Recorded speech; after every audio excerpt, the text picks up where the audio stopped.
Hoje, a Casa da Tia Seata apresenta um filme dirigido por Mariana Campos e Raquel Beatriz.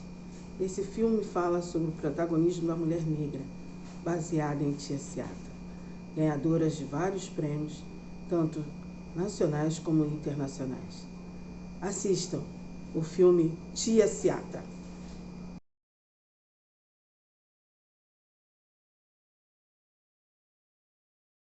Ai, mulher, quanta coisa eu vou te relembrar.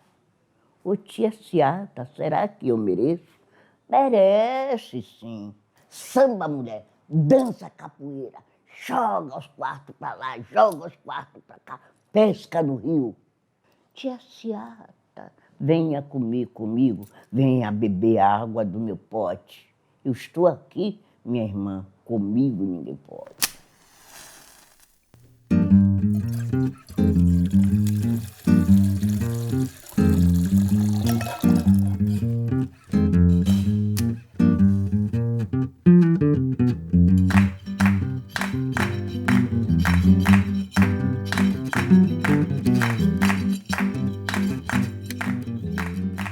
Em casa de tia Seata sempre teve música, comida, dança e fé, energia, axé.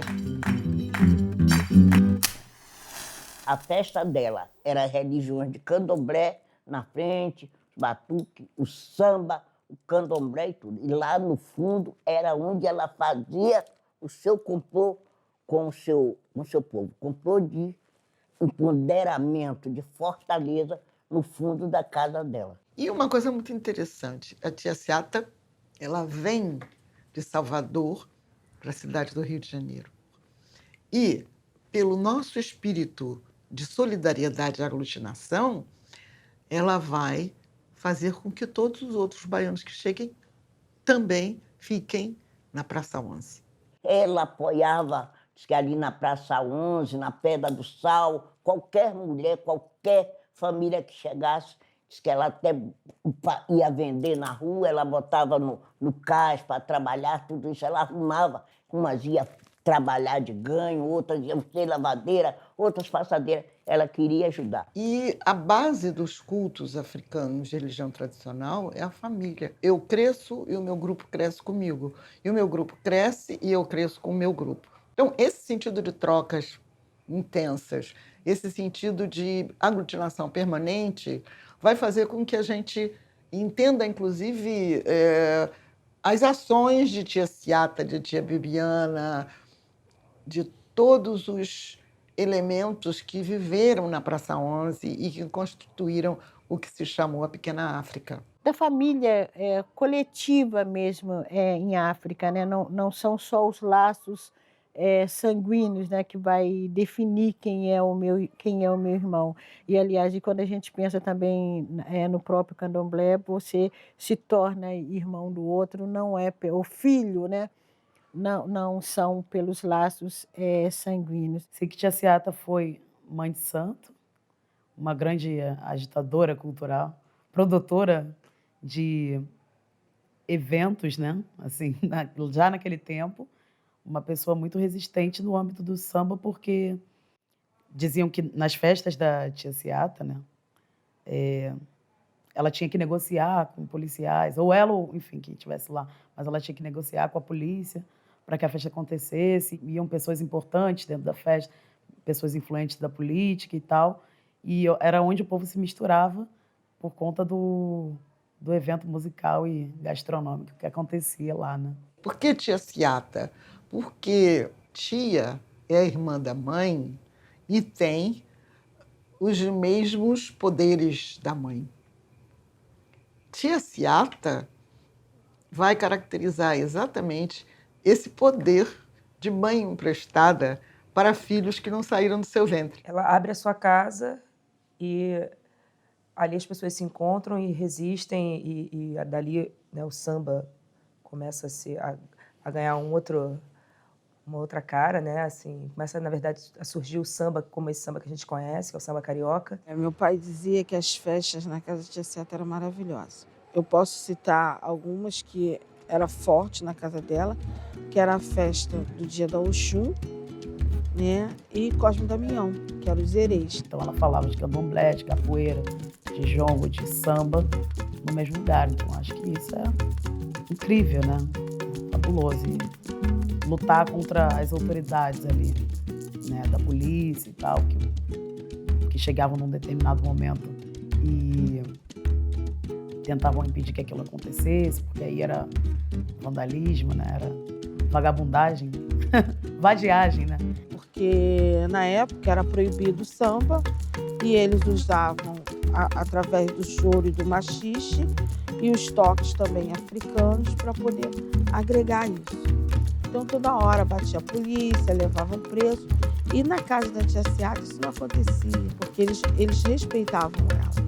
E depois que ela curou o presidente da República na época, Venceslau Braz, aí sim que ficou mais fácil.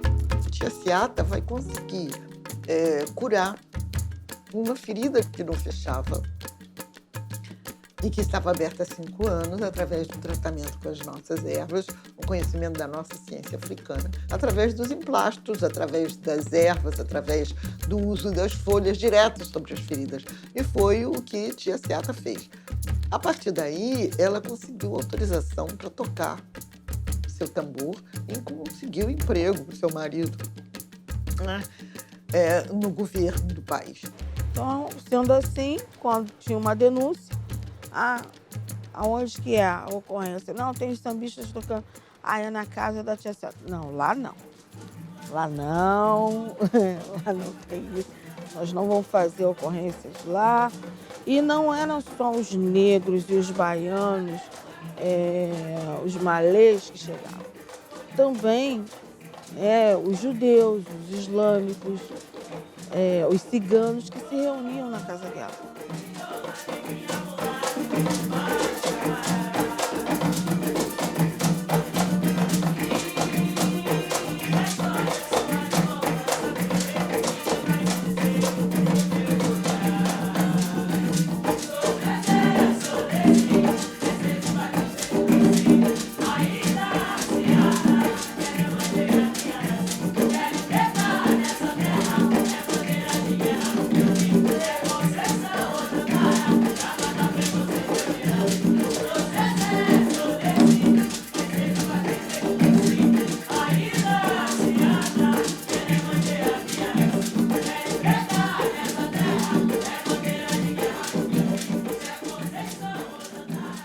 A música, eu acho, de uma forma geral, ela já tem um papel muito transformador e a música que surge nesses ambientes de resistência, eu acho que ainda mais, né?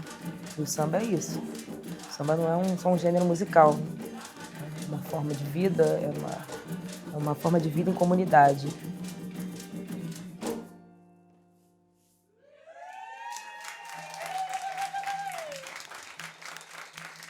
Eu não vou nem falar de ancestralidade, de repente, para falar que é um ritual também que está ali dentro da roda de samba, mas o samba sempre foi e teve esse papel, sim, de agregar as pessoas e juntar as pessoas, né?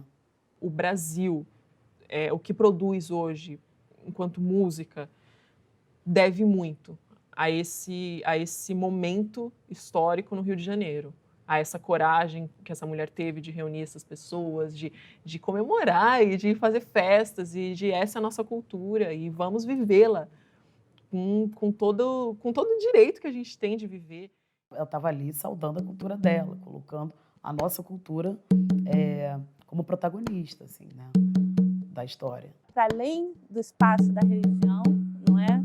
Fortalecendo essas redes de solidariedade, criando essas possibilidades, abrigando pessoas, porque é isso, né? O Rio de Janeiro, na verdade, virou um grande abrigo para as pessoas no pós-abolição, porque Salvador, a gente fala, é a cidade mais negra, mas também Salvador tem uma dimensão de uma luta racial e de uma perseguição racial que se intensificou com o fim formal da escravidão. Tiravam-nos o direito de você cultuar os seus orixás, tiravam o direito me colocava numa igreja para ser batizado com outro nome, que ali era uma pertença para ele, propriedade dele. Eu nasci no Recôncavo Baiano. Logo, você ia fazer parte daquela família, não com direito a sentar na mesa. Você tinha que comer o resto, o respasto do que o senhor de engenho comia. Você dormia em uma tarimba, como que aconteceu com meu bisavô.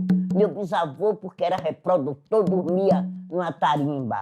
No entanto, o resto da prole dele dormia no chão, na esteira de taboa.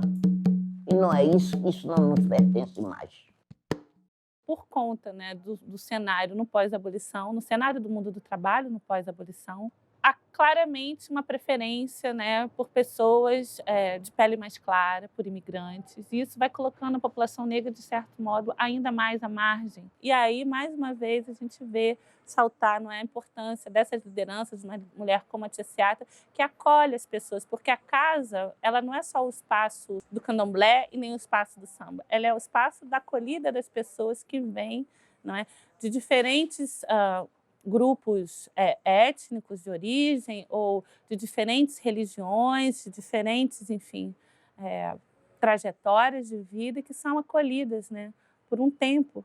Então, a gente hoje vê, né, se falar em Pixinguinha, Ndonga, João da Baiana, são pessoas que ficavam na casa delas, jovens, né, filhos das tias baianas, justamente o quê?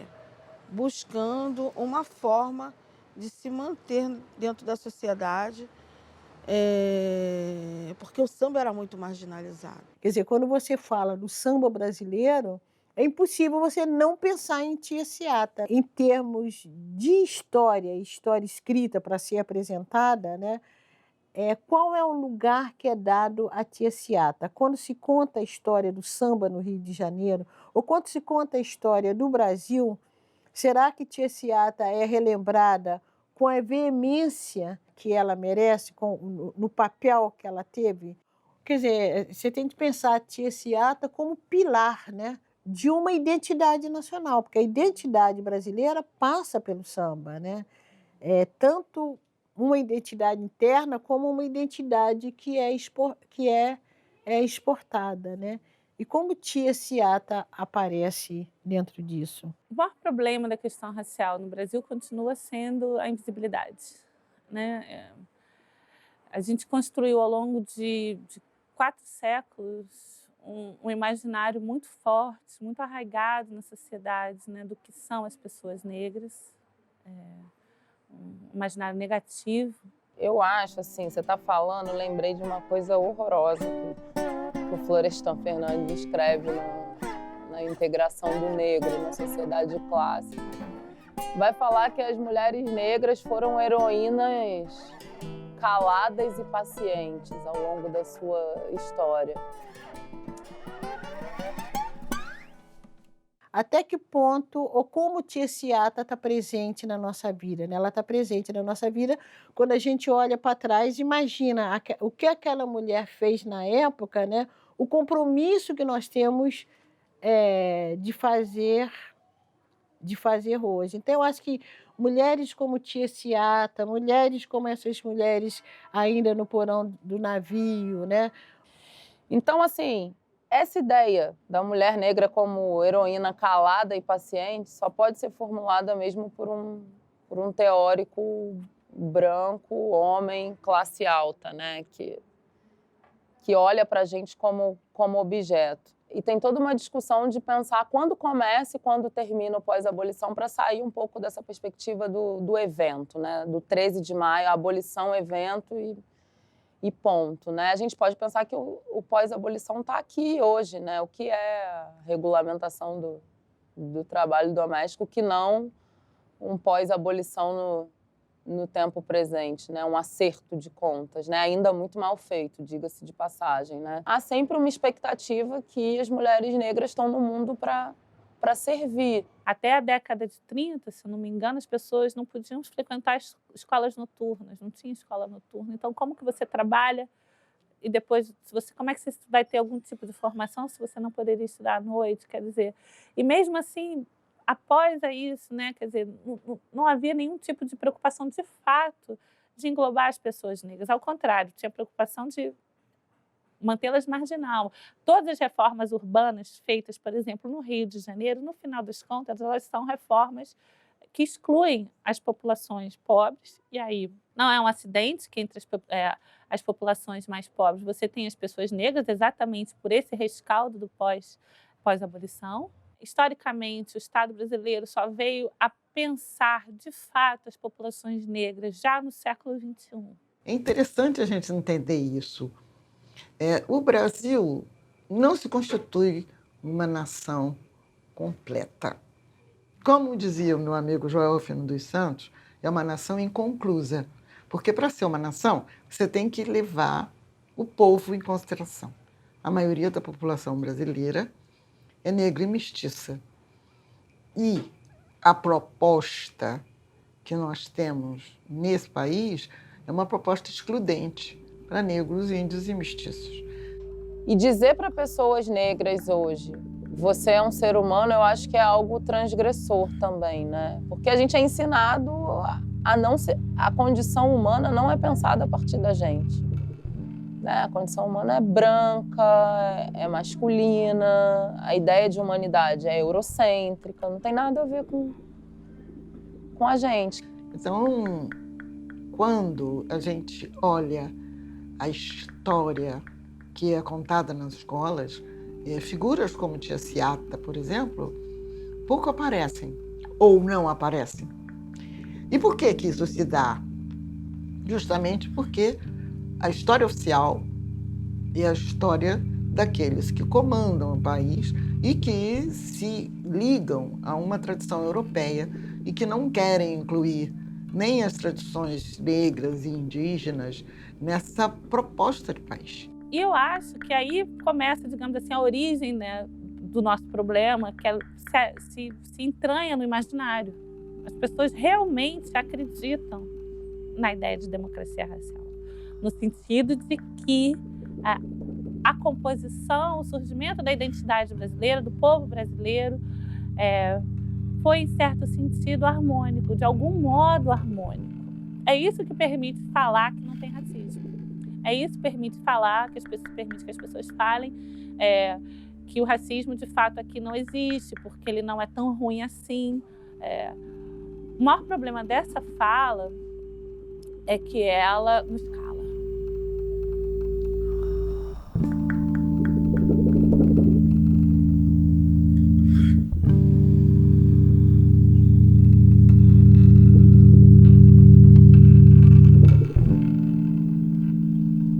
A história de Seata, a história de todas essas outras mulheres, são resistências criadas a partir do jogo, né? Você apresenta isso, mas ninguém imagina o jogo de resistência, o que você está fazendo por trás, né?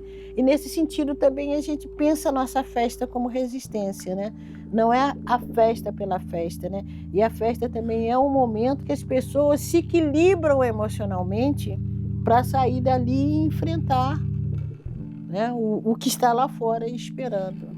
Sou muito crítica à ideia da mulher negra guerreira como única possibilidade para nos definir, né? Você também tem o direito de ser frágil. Eu acho que o direito à fragilidade foi um direito que nos foi tomado ao longo da história, né? Até me emociono, porque é muito foda isso, né? Você aprender desde cedo que a dor é o teu referencial. Então, você vê, por exemplo, crianças de 4, 5 anos, ou até antes, com o cabelo sendo manipulado a partir da dor, é o produto que queima o couro cabeludo, é o black sendo penteado com escova, a seco, com pente fino. É a trança... Eu lembro da minha avó trançando meu cabelo, assim, tipo... Criança, se mexe o tempo todo, tomava escovada na cabeça, fica quieta, tem que acabar logo. E ficava parada assim, com o olho assim. nós vamos ver, por exemplo, em quantas mulheres brancas de classe média, né, o movimento feminista, por exemplo, na Europa, as mulheres tiveram de ir para a rua queimar sutiã para dizer que queriam trabalhar, nós nunca tivemos de fazer nenhum movimento desse no sentido de dizer que nós queríamos ir para a rua. Nós estamos já na rua, desde cedo, não é? Desde todo o processo da escravidão, as mulheres trabalhando também no eito, na casa grande, na colheita, as vendedoras de quitute. Então, as mulheres negras não precisam desse discurso, não, nós queremos trabalhar. Não, a gente quer férias, né? Nós precisamos de mais mulheres no poder. Nós queremos mais mulher senadora, nós queremos mais mulher governadora, nós queremos mais mulheres deputadas, em todos os parâmetros, em todos os lugares. Nós queremos empoderar mulheres.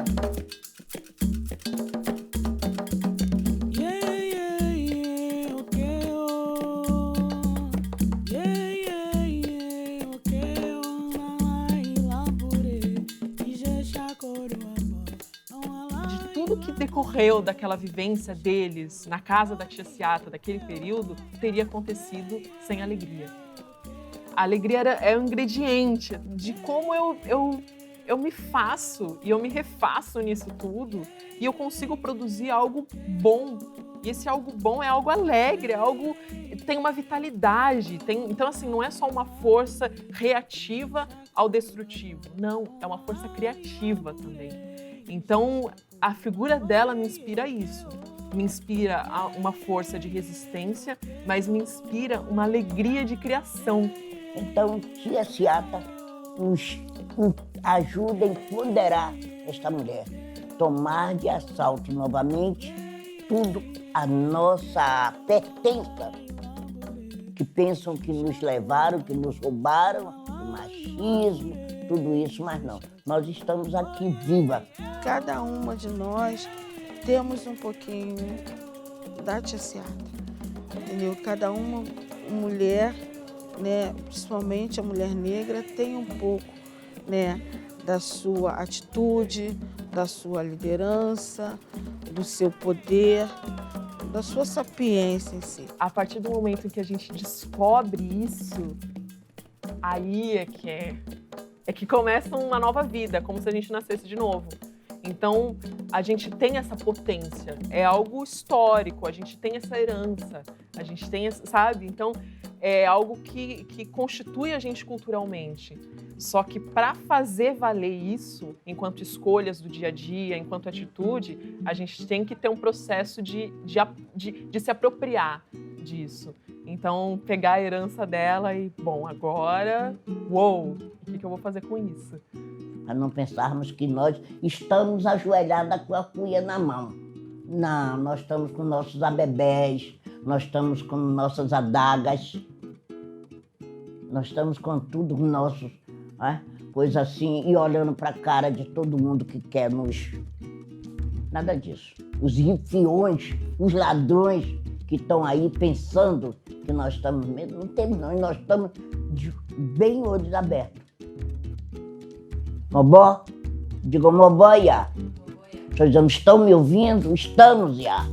Estamos me ouvindo?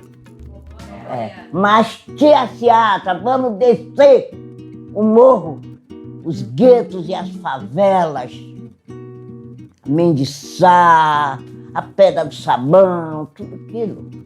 Nosso samba de roda, o pezinho colado no chão, a capoeira, o maculelê.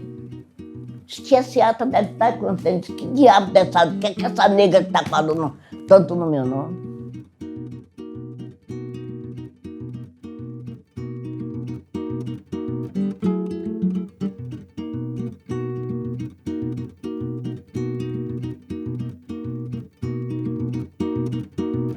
Tia Seata, mulher guerreira, rezadeira da cultura popular.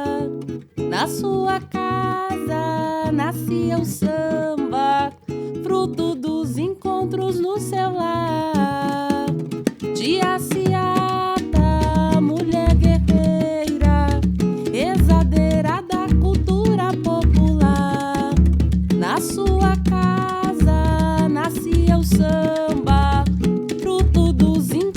encontros no seu lar. A pensar, mandinga, prosa e orixá, cultivar oriaxé e ijexá. Tia Ciata, mulher guerreira, rezadeira da cultura popular. Na sua casa nascia o samba, fruto dos encontros no seu lar. Tia Ciata, mulher guerreira, rezadeira da cultura popular.